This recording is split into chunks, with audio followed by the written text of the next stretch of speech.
Bismillahirrahmanirrahim. Assalamualaikum warahmatullahi wabarakatuh. Salam dan bahagia. Mahasiswa penempuh mata kuliah konsep dasar IPA yang terpelajar, sebelum kita memulai pertemuan kedua kali ini, terlebih dahulu kita buka dengan berdoa. Berdoa disilahkan. Bismillahirrahmanirrahim. Semoga berkah. Amin. Berdoa cukup. Baik, hari ini kita memasuki pertemuan kedua mata kuliah konsep dasar IPA. Pada pertemuan pertama kemarin, kita telah membahas tentang keanekaragaman makhluk hidup ya. Hari ini kita membahas tema morfologi hewan, tumbuhan, dan panca indera manusia. Sebelum kita membahas tentang materi di pertemuan kedua ini, terlebih dahulu kita mengingat kembali materi yang sudah kita bahas pada minggu kemarin, yaitu terkait dengan keanekaragaman makhluk hidup. Pada pertemuan kemarin sudah disampaikan bahwa sesuatu dianggap sebagai makhluk hidup jika ia memiliki atau memenuhi syarat ciri-ciri makhluk hidup itu sendiri. Setidaknya ada 7 ciri makhluk hidup. Yang pertama yaitu respirasi, bergerak, makan, tumbuh, peka terhadap rangsang, berkembang biak, dan mengeluarkan zat sisa. Secara spesifik sudah kita bahas kemarin ya. Kemudian kami juga mengucapkan terima kasih teman-teman telah mengumpulkan tugas dengan tepat waktu ya. Kecuali ada satu mahasiswa yang tidak mengumpulkan tugas yaitu atas nama Muhammad Agung Ananda. Pastinya jika tidak mengumpulkan tugas itu artinya presensinya dianggap tidak hadir. Ya, meskipun setelah kami koreksi ada ya beberapa lembar jawab atau jawaban-jawaban yang mirip atau malah justru sama gitu. Khususnya pada contoh perkembangan. Mungkin teman-teman googling gitu ya. Sehingga jawabannya apa yang ditemukan ternyata sumbernya sama, jadi sama. Jadi tidak selamanya sama persis itu nyontek punya teman, tapi bisa jadi nyonteknya itu sama sumber yang dibaca. Kemudian beberapa menjawab masih tidak sesuai dengan penjelasan. Jadi misalkan saja kemarin kita membahas tentang IPA itu apa, bagaimana pembelajaran IPA yang seharusnya, itu kan sebetulnya yang diharapkan itu seperti yang sudah disampaikan di video pembelajarannya. Namun beberapa menjawab di luar apa yang sudah dijelaskan. Itu artinya apa yang disampaikan di video mungkin hanya di skip dicari tugasnya. Nah, kami harap tidak seperti itu karena kami harap meskipun kita melakukan proses pembelajaran daring hasilnya tetap maksimal. Jadi mungkin meskipun video kami membosankan gitu ya, kami harap tetap materi yang disampaikan mohon untuk tetap dicermati, dipahami dan dikuasai seperti itu. Sehingga saat ditanya terkait dengan isi dari video itu jawabannya sinkron ya, tidak mencari jawaban lain dari yang disampaikan mungkin dengan sumber lain. Kami harap senada dengan apa yang disampaikan di video begitu. Jadi tidak hanya melihat tugasnya apa kemudian menjawab begitu saja, tetapi harapannya saat menjawab juga disesuaikan dengan apa isi video pembelajarannya. Itu evaluasi untuk pertemuan pertama ini, pertemuan pertama kemarin ya. Harapannya tidak terulang lagi seperti itu. Baik, pada pertemuan kedua ini kita membahas tentang morfologi hewan, tumbuhan, dan panca indera. Ini kelanjutan dari yang sudah dibahas kemarin bahwa di samping makhluk hidup memiliki ciri khusus yang tadi sudah kita sampaikan sebelumnya, makhluk hidup juga melakukan adaptasi. Adaptasi dengan lingkungan di mana ia tinggal. Setidaknya ada 3 jenis adaptasi, yaitu adaptasi morfologi, adaptasi fisiologi, dan adaptasi tingkah laku. Pada kesempatan kali ini, kita akan membahas tentang adaptasi morfologi pada hewan, tumbuhan, dan panca indera manusia. Hal-hal yang akan kita bahas pada pertemuan kedua ini adalah yang pertama kita akan membahas tentang morfologi hewan, yaitu dari bentuk paruh, kaki, gigi, dan bentuk tubuh. Kemudian membahas tentang morfologi tumbuhan dari bagian-bagian tumbuhan dan keberadaan di mana tumbuhan itu tinggal, serta panca indera karena nanti ini waktunya mungkin agak biar tidak terlalu lama, nanti kita lebih fokuskan ke panca indera, mata, dan telinga, kemudian kita akhiri dengan tugas. Lagi-lagi mohon cermati secara utuh video ini, tidak langsung di-skip ke tugas, agar dalam mengerjakan tugasnya juga sesuai dengan apa yang dijelaskan. Tidak menjawab dengan sumber lain atau googling sumber lain. Agar senada apa yang disampaikan dengan apa yang dijawab. Apa itu morfologi? Mungkin teman-teman sudah tidak asing lagi ya. Morfologi merupakan cabang ilmu yang mempelajari bentuk atau struktur hewan dari luar, kalau fisiologi dari dalam ya. Nah, adaptasi morfologi pada tumbuhan itu pada hewan bisa diartikan sebagai penyesuaian bentuk tubuh, struktur atau alat-alat tubuh terhadap lingkungan di mana ia berada atau penyesuaian bentuk luar seperti yang tadi saya sampaikan. Pada hewan, penyesuaian atau adaptasi secara morfologi dapat dilihat dari perbedaan bentuk paruh antara hewan yang satu dengan yang lain, perbedaan bentuk kaki, bentuk mulut, bentuk gigi, dan bentuk tubuh. Nah, sekarang kita lihat adaptasi morfologi pada hewan dilihat dari bentuk paruhnya. Yang pertama kita lihat bentuk paruh burung pipit. Bentuk paruh burung pipit pastinya akan berbeda dengan bentuk paruh burung-burung lainnya dilihat dari bentuknya. Burung pipit memiliki bentuk paruh tebal, runcing, dan pendek. Kenapa dengan bentuk seperti itu? Karena ini sesuai dengan jenis makanannya, yaitu pemakan biji-bijian. Kenapa bentuknya seperti ini? Karena bentuk seperti ini, tebal dan runcing, akan membantu memecah biji-bijian. Contoh lain bisa dilihat pada hewan ayam. Memiliki karakteristik bentuk paruh yang sama, karena sama-sama pemakan biji-bijian. Bagaimana dengan hewan yang hidupnya di perairan seperti burung pelikan? Pastinya bentuk paruhnya akan berbeda dengan burung pipit atau ayam. Pada burung pelikan, paruh yang dimiliki, ia memiliki bagian bawah ada kantong ya. Kenapa kok burung pelikan memiliki kantong seperti ini? Karena ini berfungsi untuk menangkap ikan yang besar, kemudian ikannya disimpan di kantong ini. Bagaimana dengan hewan pemakan daging seperti elang? Pastinya paruhnya juga berbeda.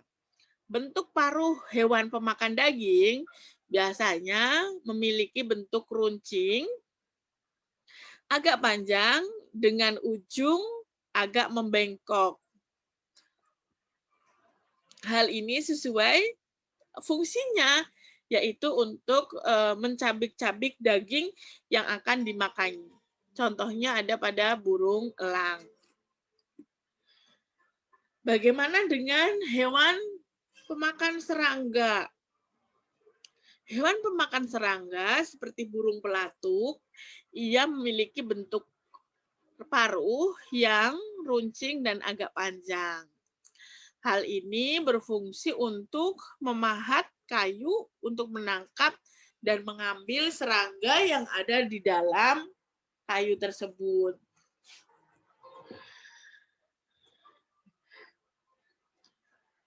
Paruh burung kolibri juga pastinya akan berbeda dengan burung pelatuk. Burung kolibri yang makanannya itu adalah madu dari bunga, ia memiliki ciri paruh yang panjang, kecil, dan runcing yang berfungsi untuk menghisap madu dari bunga. Bagaimana dengan bebek yang biasanya makan dari maaf comberan gitu ya atau dari air gitu? Paruh dari bebek memiliki karakteristik sendiri karena di pangkalnya ini terdapat sisir. Kenapa dia memiliki sisir? Karena dia mencari makanan di perairan. Nah, saat mencari makanan dari perairan ini, sisir ini berfungsi untuk menyaring makanan yang ada. Contohnya selain bebek adalah kita bisa temukan di hewan mentok ya. Itu kita lihat dari bentuk paruhnya, sehingga dari bentuk paruh dapat kita simpulkan bentuk paruh hewan itu berbeda-beda disesuaikan di mana tempat ia tinggal atau mencari makan. Bagaimana dengan kaki? Apakah semua hewan kakinya sama? Tentu tidak. Hal itu juga sesuai dengan di mana hewan itu berada dan menyesuaikan diri dengan lingkungan tempat ia tinggal.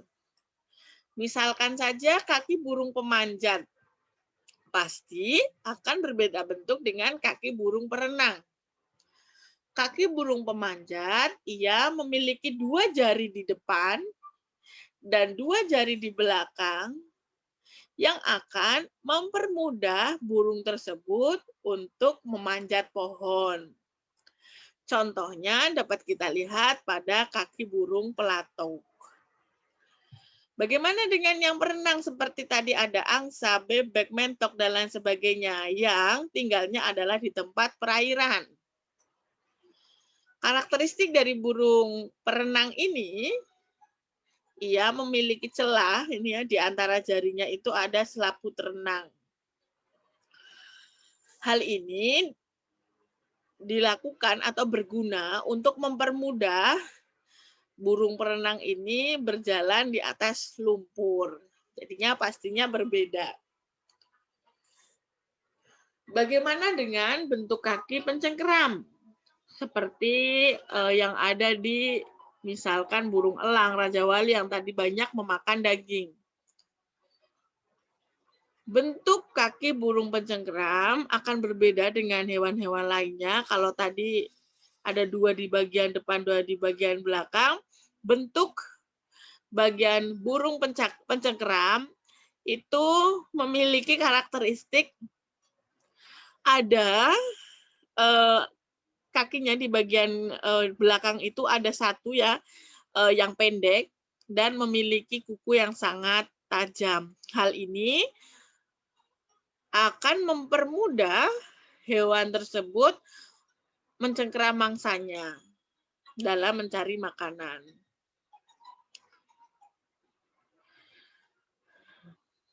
Kaki burung petengger. Bentuknya, ia memiliki kaki panjang dan semua jari terletak pada satu bidang datar. Hal ini memudahkan burung untuk bertengger di padi. Jadi ini adalah bentuk burung-burung yang biasanya bertengger di bagian-bagian pohon lah.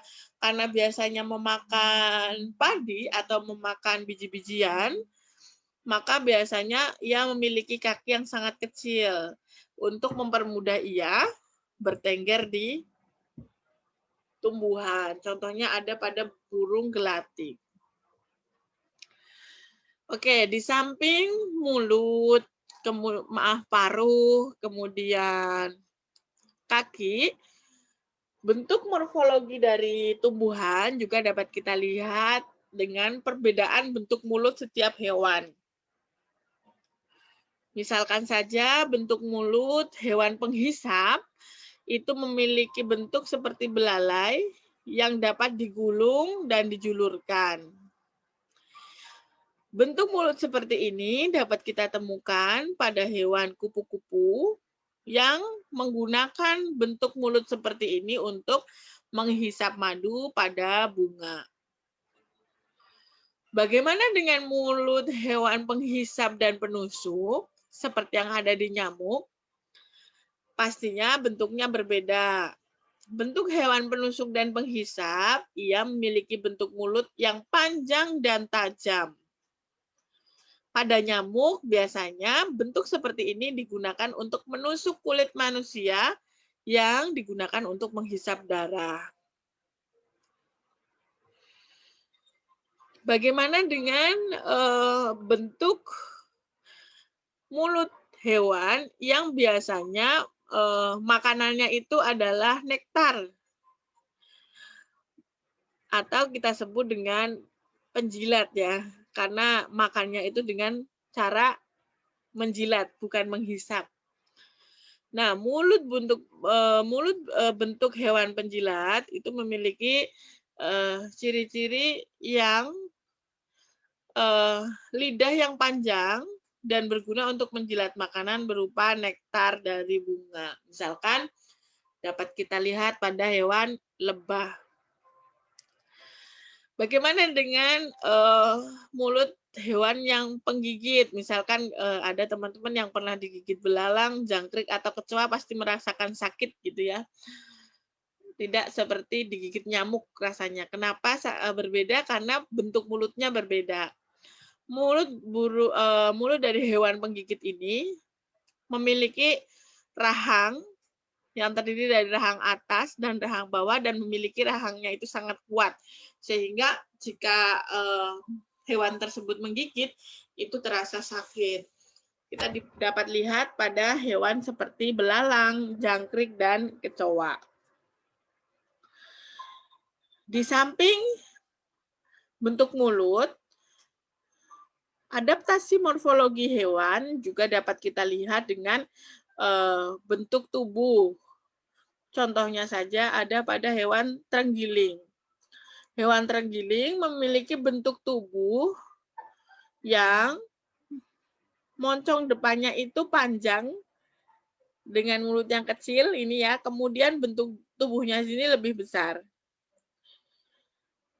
Terenggiling ini merupakan hewan menyusui yang hidup di hutan rimba Amerika Tengah dan Selatan. Biasanya dia itu pemakan semut, rayap, serangga, dan lain sebagainya. Nah, untuk mengambil semut, rayap, serangga ini dia memiliki moncong yang panjang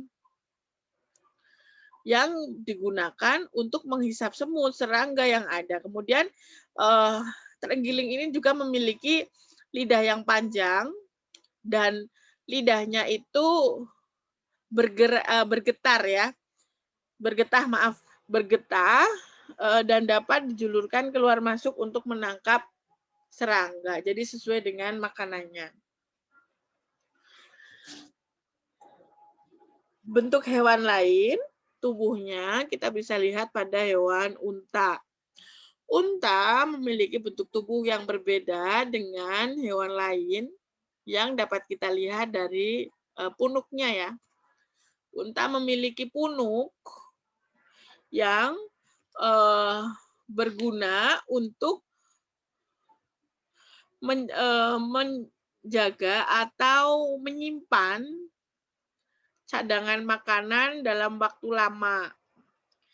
Jadi unta ini hidup di padang pasir. Saat dia menemukan minum, dia akan mengambil minum yang sangat banyak dan minumannya itu disimpan di punuknya. Nah, apakah hanya hewan yang beradaptasi morfologi? Tentu tidak. Tumbuhan juga melakukan adaptasi morfologi. Kalau tadi kita melihat pengertian morfologi hewan adalah perbedaan bentuk tubuh, kalau morfologi tumbuhan juga sama bentuk tubuh, namun karena ini adalah tumbuhan, maka kita lihat dengan susunannya dari tumbuhan itu sendiri. Berdasarkan tempat tinggalnya, adaptasi morfologi pada tumbuhan dibagi menjadi 3, yaitu hewan yang tinggal di daerah kering atau xerofit, kemudian tumbuhan yang di daerah kering, xerofit, kemudian tumbuhan yang tumbuh di daerah lembab, higrofit, dan tumbuhan yang tumbuh di daerah air atau hidrofit. Ketiga tumbuhan yang tumbuh di daerah kering, lembab, dan air memiliki ciri atau karakteristik atau adaptasi morfologi yang berbeda-beda. Misalkan saja pada tumbuhan yang tumbuh di daerah kering atau xerofit, ia memiliki daun yang tebal, sempit, kemudian kadang daunnya ini dapat berubah bentuk menjadi duri, sisik, atau bahkan tiba-tiba tidak memiliki daun karena menyesuaikan dengan penguapan yang ada pada daun. Jika dia terlalu banyak melakukan penguapan, maka bisa jadi nanti daunnya berubah menjadi duri. Kemudian, ciri lain dari tumbuhan xerofit ini adalah seluruh permukaan tubuhnya itu termasuk bagian daun tertutup oleh lapisan kutikula atau lapisan lilin yang berfungsi untuk mencegah terjadinya penguapan air yang terlalu besar. Kemudian batangnya tebal dan mempunyai jaringan spons untuk menyimpan air. Tumbuhan xerofit ini juga memiliki akar yang panjang karena bertujuan untuk mencari jangkauan yang lebih luas untuk mencari air atau sumber makanan atau mineral. Contoh tumbuhan xerofit adalah kaktus. Bagaimana dengan ciri tumbuhan yang hidup di daerah lembab atau higrofit? Pastinya tidak sama dengan xerofit. Tumbuhan yang hidup di daerah lembab atau higrofit, ia memiliki daun yang tipis dan lebar. Kemudian pada permukaan daunnya, ia memiliki banyak mulut daun atau stomata yang dapat membantu mempercepat proses penguapan. Contohnya ada pada tumbuhan keladi. Bagaimana dengan tumbuhan yang hidup di daerah air atau hidrofit? Karena tumbuhan ini terapung di atas air, ia memiliki karakteristik memiliki rongga antar sel yang berisi udara untuk mempermudah mengapung di air. Daunnya lebar dan tangkai daunnya menggembung berisi udara untuk membantu ia menahan tubuh-tumbuhan ini agar tetap berada di air. Contohnya adalah eceng gondok. Tumbuhan air yang terendam di dalam air memiliki dinding sel yang sangat kuat dan tebal untuk mengurangi osmosis ke dalam sel. Hal ini dapat kita lihat pada tumbuhan Hydrilla dan Vallisneria. Kemudian tumbuhan yang sebagian tubuhnya di atas permukaan air dan akarnya tertanam di dasar air memiliki rongga udara dalam batang atau tangkai sehingga tidak tenggelam dalam air dan daun muncul ke permukaan air. Contohnya kita dapat lihat pada tumbuhan teratai, kangkung, dan tumbuhan bakau. Kemudian berdasarkan bagian tubuhnya, morfologi tumbuhan ada 3, yaitu kita lihat dari perbedaan akar, perbedaan batang, dan daun. Apa itu akar? Akar merupakan organ tumbuhan yang paling sederhana yang berasal dari radikula. Pastinya kita sudah memahami semua ya fungsi dari akar. Fungsi dari akar akan menentukan posisi tumbuhan. Jadi, misalkan teman-teman itu menanam tumbuhan yang akarnya miring, pastinya posisi tumbuhannya juga akan terikut nanti tumbuhnya juga akan miring. Akar juga berfungsi sebagai absorpsi air dan garam-garam mineral karena dia berfungsi mencari makanan. Di samping mencari makanan, makanan yang ia peroleh juga disimpan di akar tersebut. Akar juga berfungsi membawa air dari tanam tanah, kemudian diedarkan ke batang, ke daun, dan seluruh tubuh dari tumbuhan. Pada beberapa tanaman, akar berfungsi untuk fotosintesis maupun respirasi. Bagaimana sistem perakaran? Sistem perakaran seperti yang teman-teman pastinya sudah ketahui, itu dibedakan menjadi dua ya, akar tunggang dan akar serabut. Kita langsung lihat ke contohnya. Nih contoh perbedaan akar tunggang dan akar serabut. Akar tunggang atau bahasa ilmiahnya adalah taproot merupakan akar lembaga atau radikula yang tumbuh terus menjadi akar utama. Contohnya akar tunggang ini memiliki akar utama. Akar utama ini yang akan bercabang-cabang lebih kecil. Sedangkan akar serabut atau adventition root itu merupakan akar lembaga yang dalam perkembangan selanjutnya tidak berkembang, tetapi pada pangkal batang keluar akar yang banyak untuk dengan ukuran yang relatif sama. Nah, ini contoh bentuk dari akar tunggang dan akar serabut. Kemudian batang.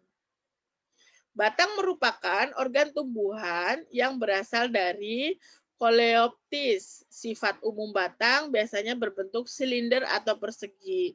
Memiliki ruas yang dibatasi oleh buku-buku dan pada buku-buku ini terdapat daun. Tumbuh biasanya ke atas menuju arah cahaya yang disebut dengan fototropisme. Batang memiliki banyak percabangan untuk kelas dikotil dan biasanya tidak berwarna hijau, biasanya berwarna coklat ya. Batang berfungsi untuk mendukung bagian tanaman yang ada di permukaan tanah, kemudian memperluas bidang asimilasi. Batang juga berfungsi sebagai wadah, transportasi air, dan unsur hara serta hasil asimilasi. Batang juga berfungsi sebagai tempat penimbunan zat makanan dan bisa sebagai alat perkembangbiakan. Misalkan kita akan melakukan mencangkok, pastinya melalui batang, menempel juga melalui batang, dan perkembangbiakan lainnya. Daun. Daun merupakan bagian tumbuhan yang penting untuk fotosintesis. Umumnya melekat pada batang, dahan, serta umumnya merupakan bagian terbanyak pada tumbuhan. Seperti yang tadi sudah kita pelajari di tumbuhan berdasarkan tempatnya, pastinya kita sudah melihat daunnya itu berbeda-beda antara daun tumbuhan yang terdapat di xerofit, higrofit, dan hidrofit. Secara umum, tulang daun itu dibedakan menjadi 4, yaitu ada daun menyirip, menjari, melengkung, dan sejajar.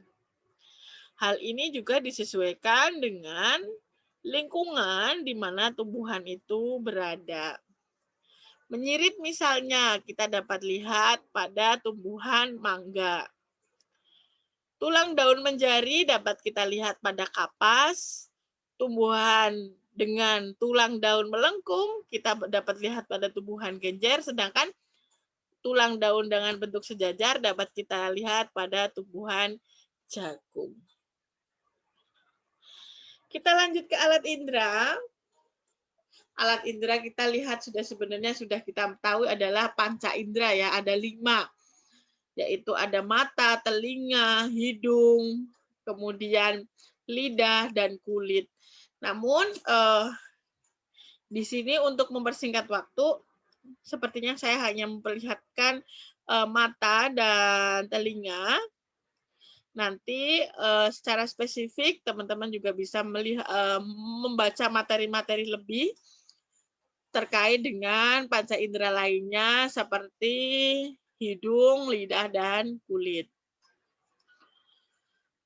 Nah, pada bagian mata, seperti yang kita ketahui semuanya, bahwa mata ini berfungsi sebagai alat penglihat. Mata terdiri dari kornea mata, ya, bentuk kornea ada di depan sendiri ini. Fungsi dari kornea ini adalah untuk menerima rangsang cahaya dan meneruskan ke bagian lebih dalam. Kemudian ada lensa yang berfungsi untuk meneruskan atau memfokuskan cahaya agar bayangan benda jatuh ke lensa. Ini lensa. Kemudian iris. Iris ini berfungsi untuk mengatur banyak sedikitnya cahaya yang masuk ke mata. Sedangkan pupil ini berfungsi sebagai saluran masuknya cahaya. Kemudian ada retina di bagian belakang. Retina berfungsi untuk membentuk bayangan benda yang kemudian dikirim oleh saraf mata ke otak. Dan otot mata berfungsi sebagai pengatur gerakan bola mata. Sedangkan saraf mata berfungsi untuk meneruskan rangsangan cahaya dari retina ke otak. Nah, nanti tugasnya adalah teman-teman silahkan menggambar mata beserta bagian-bagiannya, kemudian nanti bisa difoto atau di-scan fotonya atau skenanya, dimasukkan ke lembar kerja, dan lembar kerjanya dikumpulkan melalui portal. Mohon gambar itu tetap disimpan karena nanti suatu saat insya Allah ya untuk UTS-nya teman-teman disuruh membuat video untuk menjelaskan secara langsung mana nih bagian kornea, mana nih bagian saraf, pupil, dan lain sebagainya dari gambar yang sudah dibuat. Kemudian telinga. Oh, ternyata ada telinga. Telinga adalah indera pendengar yang terdiri dari telinga bagian luar, telinga bagian tengah, dan telinga bagian dalam.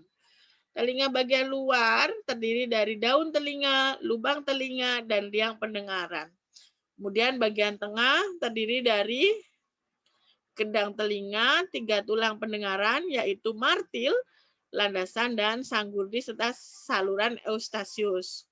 Sedangkan telinga bagian dalam terdiri dari alat keseimbangan tubuh, 3 saluran setengah lingkaran, tingkap jorong, tingkap bundar, dan rumah siput atau koklea. Berikut adalah fungsi dari bagian-bagian indera pendengar.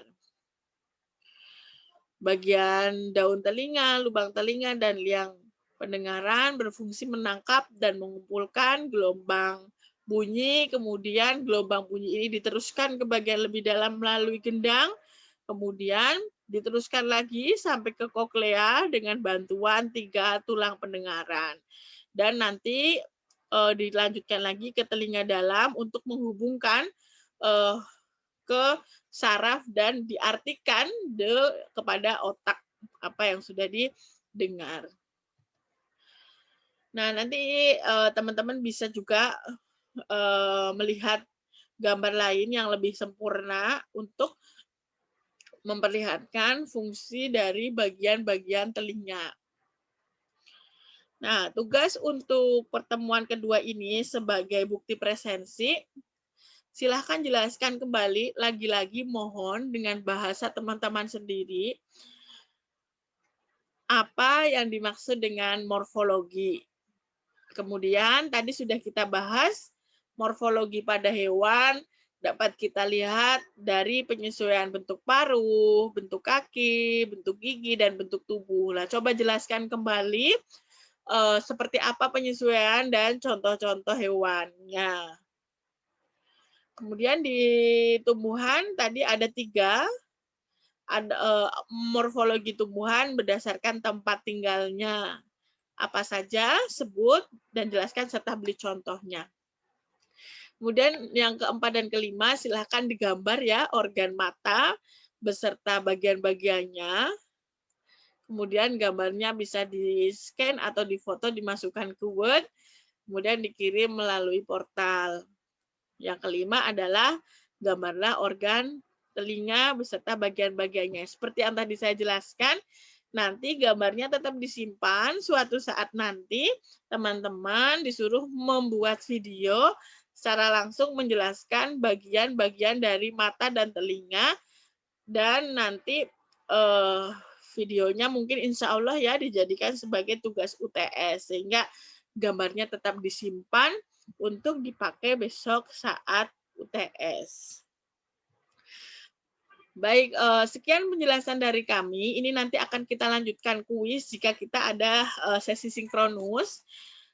Semoga saja nanti tidak ada gangguan dan tidak ada acara mendadak dari kampus. Kalau tidak ada gangguan dan tidak ada acara mendadak di kampus seperti kemarin, kita akan melakukan kegiatan sinkronus, dan kegiatan sinkronus ini akan kita isi dengan kuis-kuis untuk memastikan teman-teman memahami materi yang sudah saya sampaikan, sehingga sambil menunggu kegiatan sinkronus, kuasai dulu materi yang tadi sudah ada agar nanti saat di kuis teman-teman bisa menjawab dengan baik. Sekian penjelasan dari saya. Terima kasih. Sampai ketemu pada kegiatan selanjutnya.